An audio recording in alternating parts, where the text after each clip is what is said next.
En 1765 se adoptan medidas impositivas, tributarias. Serán las colonias las que sostengan los acuartelamientos, los numerosos acuartelamientos que el Reino Unido debe mantener en América.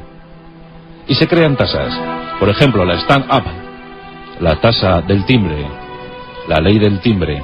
Todos los documentos, revistas, periódicos, libros que transitaran por las colonias debían llevar el sello del reino, el sello de Inglaterra. Y por eso se debía pagar un impuesto.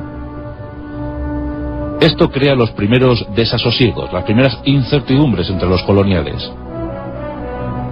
La gente se empieza a preguntarse si realmente el vínculo con la metrópoli es tan necesario. Los coloniales se reunían y soñaban con la libertad, empezaron a soñar con la independencia para la futura nación. Nos encontramos en la madrugada del 18 al 19 de abril de 1775. Miles de hombres se aglutinan en torno a las levas voluntarias. Sí, son voluntarios.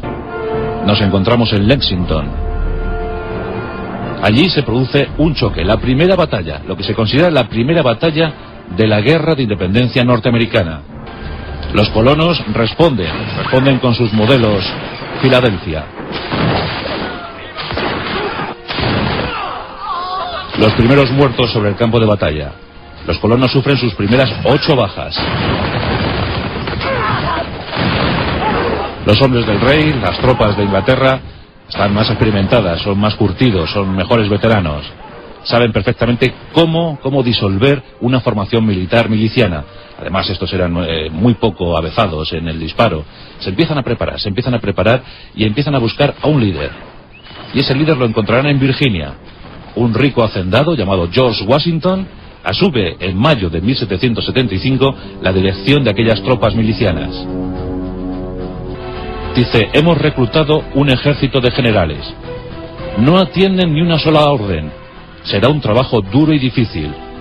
Lo único que gusta a George Washington, al flamante general, es el lema que reza en los birretes de los soldados milicianos: libertad o muerte.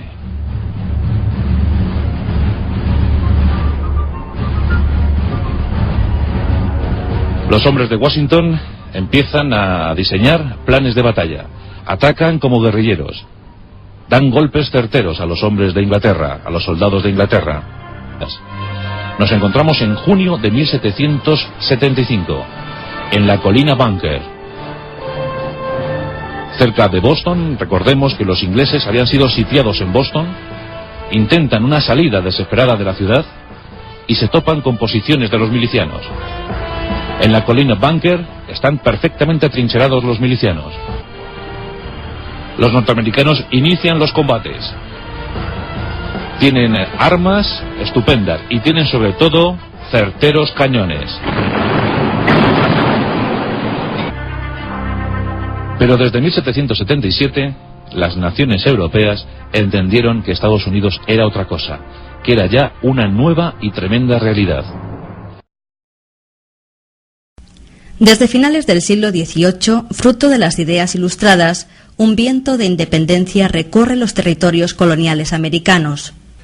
El 4 de julio de 1776 se declararon independientes de Inglaterra las 13 colonias americanas. Rápidamente comenzaron su expansión hacia el oeste, iniciada por la franja del Medio Oeste. En 1803 adquirieron a Francia prácticamente todo el área central y anexionaron la Florida. La llegada al Pacífico se produjo con la colonización de los territorios del noroeste, completando su configuración actual con las conquistas realizadas a México en 1849 y el movimiento de la frontera realizado 4 años más tarde. El 1 de enero de 1804, Haití, que por aquel entonces comprendía el total de la isla de Santo Domingo, siguió el camino marcado por los estadounidenses. Pocos años más tarde, en 1811, aprovechando la debilidad de la corona española por las guerras napoleónicas, Venezuela se declaró independiente, siguiéndole ese mismo año Paraguay. Las Provincias Unidas del Río de la Plata, que más tarde se llamarán Argentina, declaran su independencia en 1812. La República Autónoma del Uruguay se proclama en 1828. Simón Bolívar emprendió, tras la liberación de Venezuela, la del Virreinato de Nueva Granada a partir de 1819. Ambos territorios se integraron en una efímera unidad política que se llamó Colombia, y a los que se unirán Panamá, liberada pacíficamente, y Ecuador, tras la batalla de Pichincha en 1822.